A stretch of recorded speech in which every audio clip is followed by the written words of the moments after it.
Bismillahirrahmanirrahim. Assalamualaikum warahmatullahi wabarakatuh. Anak-anakku sekalian, hari ini kita akan masuk ke materi web 1 mengenai sistem reproduksi pada manusia. Mohon untuk dipahami dan diperhatikan ya. Sambil dicatat juga boleh yang pentingnya.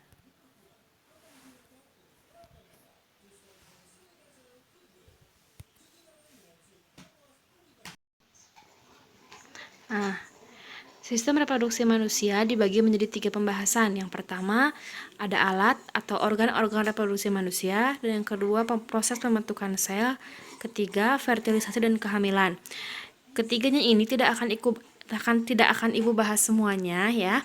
Tapi untuk hari ini kita hanya akan membahas bagian pertama saja, yaitu mengenai organ-organ reproduksi pada manusia.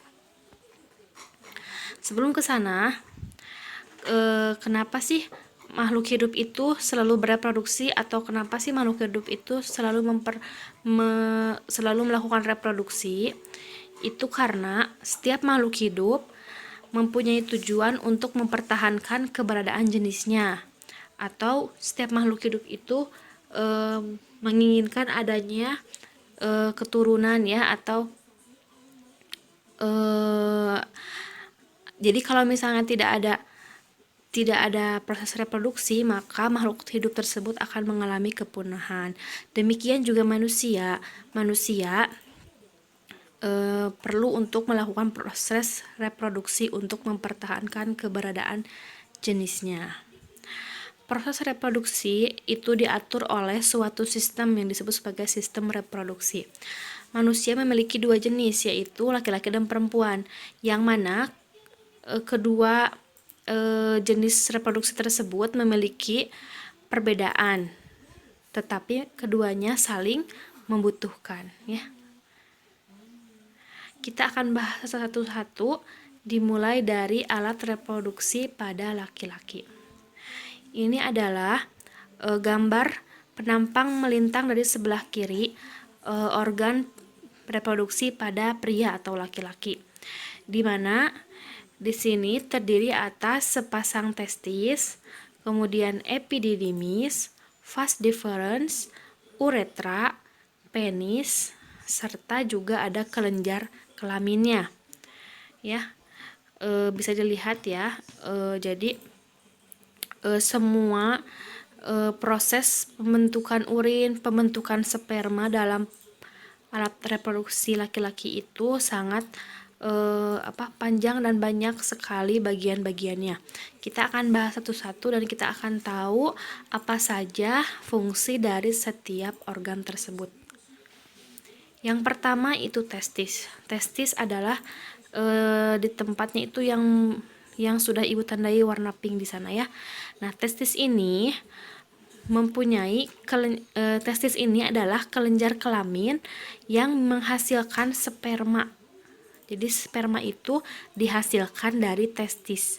Selain menghasilkan sperma, testis juga menghasilkan hormon testosteron. Nah, itu testis ya. Kemudian organ yang kedua yaitu skrotum. Skrotum itu berada di bawah testis, atau skrotum ini merupakan kulit pelindung testis ya. Jadi skrotum itu yang melindungi testis, kalau testis mah berada di dalam skrotum. Kemudian juga ada vas efferentia atau juga vas deferens, juga ada epididymis.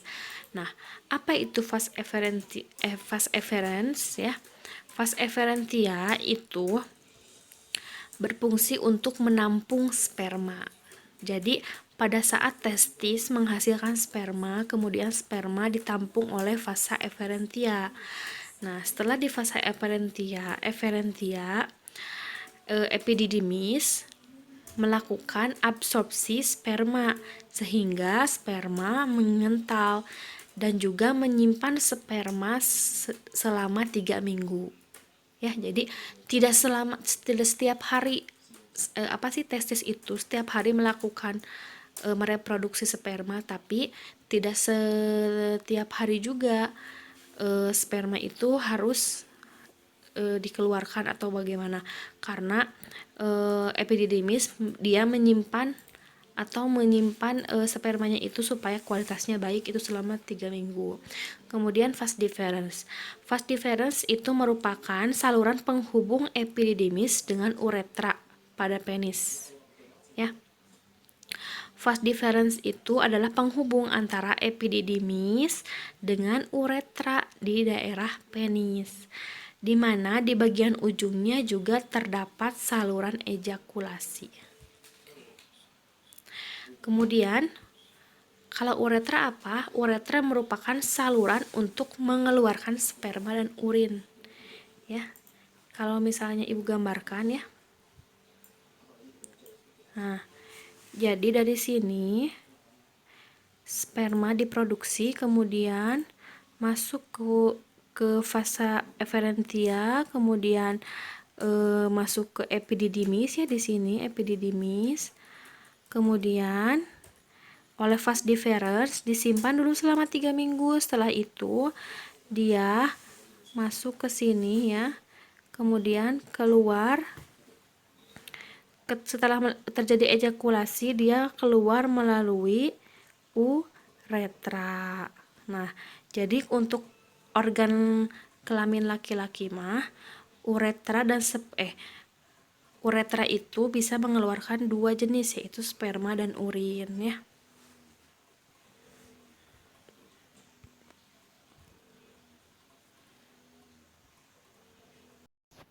Oke, kita lanjut. Nah, kemudian di sini juga ada kelenjar tambahan, yaitu ada vesika seminalis dan juga semen atau air mani. Nah, vesika seminalis merupakan kantong semen atau mani yang dindingnya itu menghasilkan cairan lendir yang mengandung fruktosa, asam askorbat, dan asam amino sebagai makanan dan pelindung sperma sebelum membuahi ovum. Jadi air mani ini saling menguntungkan untuk sperma ya, dimana si kantong semen ini dia itu mempunyai kandungan yang sangat banyak sebagai pelindung sperma sebelum membuahi ovum. Jadi kualitas sperma itu dipengaruhi oleh kualitas semennya atau maninya. Ya. Kemudian apa sih mani itu? Mani itu adalah cairan yang terdiri dari sperma dan cairan yang dihasilkan oleh beberapa kelenjar. Terus juga ada kelenjar tambahan lainnya, yaitu kelenjar prostat.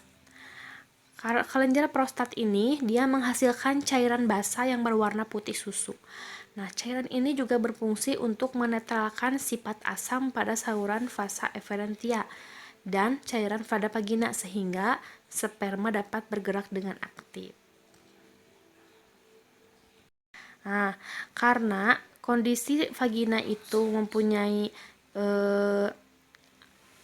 sifat asam, maka sperma itu harus mempunyai sifat asam juga untuk penetralnya, sehingga saat sperma bisa berenang ketika ingin bertemu dengan ovum, dia akan mempunyai kualitas yang sangat baik, begitu ya.